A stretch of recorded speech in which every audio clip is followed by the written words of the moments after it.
उधर वाराणसी में बीच गंगा नदी में उस वक्त हड़कंप मच गया जब दो नाव आपस में टकरा गईं और उसके चलते 58 यात्रियों की जान खतरे में पड़ गई। नाव टकराने से एक नाव ज्यादा क्षतिग्रस्त हो गई है। कुछ श्रद्धालु गंगा नदी में गिर गए, लेकिन ड्यूटी पर तैनात जल पुलिस और एनडीआरएफ की टीम ने फौरन स्थिति को संभाला और यात्रियों को रेस्क्यू किया। गंगा में गिरे यात्रियों को बाहर निकाला गया। नाव पर फंसे यात्रियों को दूसरे नाव पर बिठा करके रेस्क्यू किया गया। तस्वीरें आपको दिखा रहे हैं एनडीआरएफ की टीम ने किस तरह इस रेस्क्यू को किया। दो नाव आपस में टकरा गई जिससे कुछ लोग गंगा में गिर गए और नौबत आ गई कि उनकी जान पर बनाई। ऐसे में एनडीआरएफ की टीम फौरन वहां पर पहुंची और गंगा में गिरे हुए लोगों को बाहर निकाला और साथ ही बोट पर जो लोग फंसे थे उनको भी रेस्क्यू करके दूसरे पार लाया गया।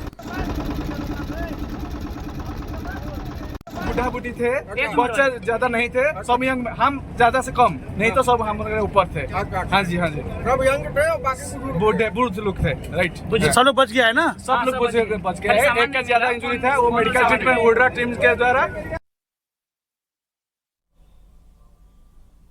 हमारे सहयोगी उपेंद्र इस पर जानकारी दे रहे हैं। उपेंद्र, विस्तार से बताइए कब और कैसे ये हादसा पेश आया। देखिए, करीब ये हादसा सुबह के 11:30 के आसपास का हादसा है।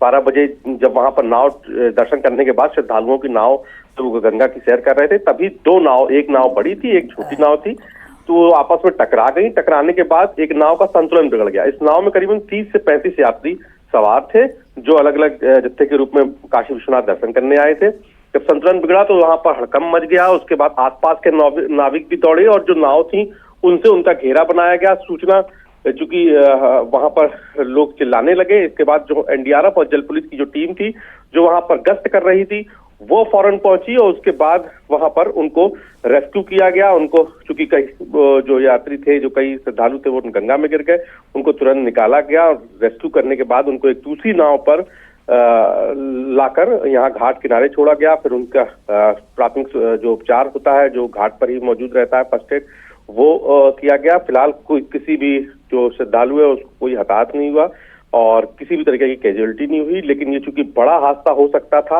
हालांकि ये गनीमत थी कि जो यात्री थे जो यहाँ पर नाव में सवार थे वो सभी लाइफ जैकेट पहने हुए थे। ऐसे में हादसा नहीं हुआ। अगर लाइफ जैकेट नहीं पहने होते तो ये हादसा बड़ा रूप ले सकता था। लेकिन जिस तरीके से प्रशासन और पुलिस की व्यवस्था थी वहां घाटों पे, तो फौरन जिस तरीके से रेस्क्यू हो गया, ये बड़ी बात है। क्योंकि आमतौर पर गंगा के बीच में अगर किसी भी घाट के सामने रेस्क्यू होता है तो तुरंत पहुंचना मुश्किल होता है। ये मानसरोवर मंदिर जो है, मानसरोवर, उसके सामने की ये घटना है। लेकिन फिलहाल वहां पर टीम मुस्तैद थी। जैसे ही ये सूचना आला अधिकारियों को पहुंची, वो भी पहुंचे। उन्होंने इस पूरे रेस्क्यू की जानकारी ली, घटना की जानकारी ली। खुद अपर पुलिस कमिश्नर चिनप्पा और जो जल प्रभारी भी हैं, इसके अलावा जो IPS 17 है वो भी जल के प्रभारी हैं, तो सभी अफसर पहुंचे और एनडीआरएफ की टीम से बात करके ये मुतमईन हुए कि अब किसी भी तरीके की कोई यात्री को कैजुअलिटी नहीं हुई। उसके बाद सभी यात्रियों को उनके जो होटल्स में रुके थे उनकी ओर उनको रवाना कर दिया गया और उनकी चूंकि जानकारी रख ली गई। लेकिन ये बड़ा हादसा था। ऐसे में हालांकि ये जरूर ध्यान देना चाहिए कि जिस तरीके से भीड़ बढ़ रही है, 1 करोड़ श्रद्धालु दर्शन कर चुके हैं इस महीने।